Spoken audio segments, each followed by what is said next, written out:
मेवाड़ के राणा रतन सिंह ने अपनी पत्नी रानी पद्मिनी का चेहरा दिल्ली के सुल्तान अलाउद्दीन खिलजी को पानी और कांच में दिखाया।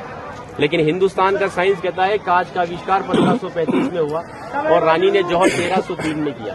तो 237 साल पहले अपने हिंदुस्तान में कांच और मिरर नहीं थे। और अलाउद्दीन खिलजी के साथ में पर्सनल राइटर आया था जिसका नाम था अमीर खुसरो, जिसने उस समय किताब लिखी थी तारीख अलाई।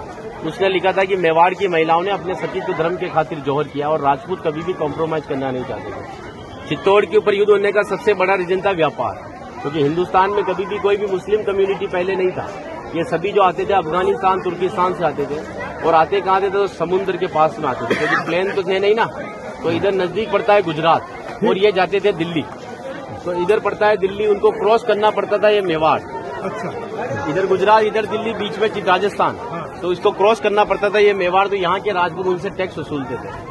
तो वो समय था 1299 का, जब अलाउद्दीन खिलजी पूरे हिंदुस्तान पर इस्लामी शासन चाहता था। गुजरात से जब दिल्ली की ओर रवाना हुआ तो यहाँ पर राणा रतन सिंह के पिता थे रावल समर सिंह। उन्होंने दिल्ली जाने से पहले उससे टैक्स लिया और टैक्स लेने के बाद में जब अलाउद्दीन दिल्ली पहुंचा तो मेवाड़ से नाराज कि मुझे दिल्ली में शासन करने के बाद में हर बार मुझे मेवाड़ को टैक्स देना पड़ेगा, इससे अच्छा है मैं मेवाड़ को जीतूं। तो दिल्ली से वो 1.5 लाख सेना को लेकर मेवाड़ की तरफ बढ़ा, लेकिन चित्तौड़ से दिल्ली का डिस्टेंस 600 किलोमीटर है। तो उसने पहला स्टॉपेज 1301 में रणथंभौर के किले पर डाला सवाई माधोपुर। वहां का राजा था हमीर देव चौहान, जिसको मित्र बनाया और उसी मित्र को रात को खाना खाते समय पीठ के पीछे छुरा घोंपकर मार दिया। उनकी पत्नी थी रंग देवी। हिंदू धर्म के अंदर रात में चिताएं नहीं जलती, तो वहां की महिलाओं ने पानी में कूदकर जल जौहर कर लिया, बच्चियों ने सभी ने। लेकिन सुबह यह हुआ कि डेड बॉडियां तैर कर ऊपर आई तो आक्रांताओं ने डेड बॉडियों को निकालकर महिलाओं की बॉडी और बच्चियों के साथ में रेप करके उनके बॉडी पार्ट्स को काटकर नग्न अवस्था में रणथंभौर के किले के बाहर लटका दिए, ताकि यह संदेश चित्तौड़ पहुंच जाए और चित्तौड़ की रानी पद्मिनी किले को छोड़कर दूर चली जाए। 1303 में जब अलाउद्दीन चित्तौड़ पहुंचा तो किले के ऊपर आने के लिए उसको 7 गेट क्रॉस करना था, तो इम्पॉसिबल था। तो उसने 1.5 लाख सेना को किले के चारों तरफ फैलाया। 8 महीने के बाद में किले के ऊपर खाने की कमी आई तो रानी पद्मिनी के चाचा भतीजा गोरा और बादल ने राणा रतन सिंह से कहा कि हमारा राशन खत्म हो रहा है और जब ये भूखे और कमजोर सेना से हम युद्ध करवाएंगे तो ये युद्ध नहीं कर पाएंगे। रतन सिंह को बातचीत के लिए 7 गेट के नीचे भेजा तो अलाउद्दीन खिलजी ने उनकी गर्दन पर तलवार रखकर झुकने के लिए कहा, लेकिन मेवाड़ का राजपूत सर कटाने के लिए मंजूर होता है लेकिन सर झुकाने के लिए कभी मंजूर नहीं हुआ। राणा रतन सिंह को धोखे से बंदी बनाया और रानी पद्मिनी को संदेश भेजा कि आप हमारे दिन का स्वीकार करो, हम दिल्ली चलेंगे।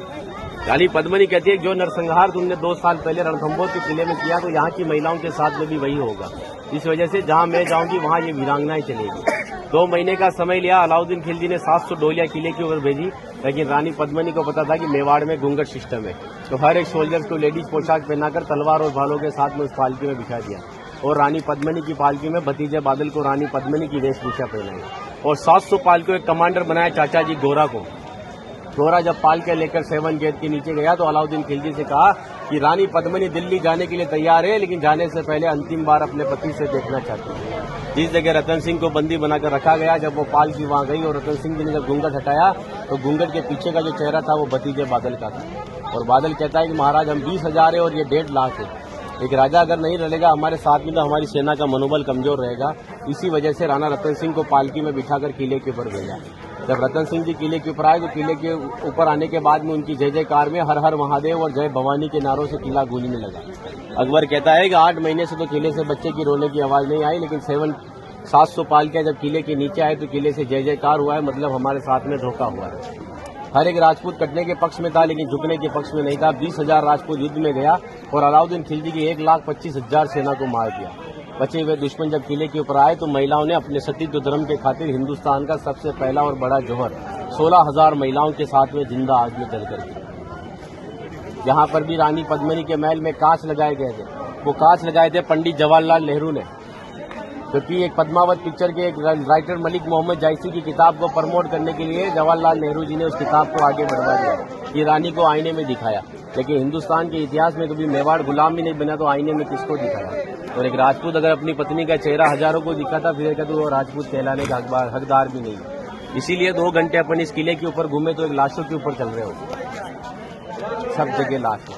इसीलिए उन महिलाओं के सम्मान के लिए कहावत कहता हूँ कि गिरा जहाँ पर खून वहाँ पत्थर पत्थर जिंदा है और जिस्म नहीं है मगर नाम का अक्षर अक्षर जिंदा है और जीवन की यह अमर कहानी अक्षर अक्षर गढ़ लेना और शौर्य कभी सो जाए तो महाराणा प्रताप और शिवाजी को पढ़ लेना।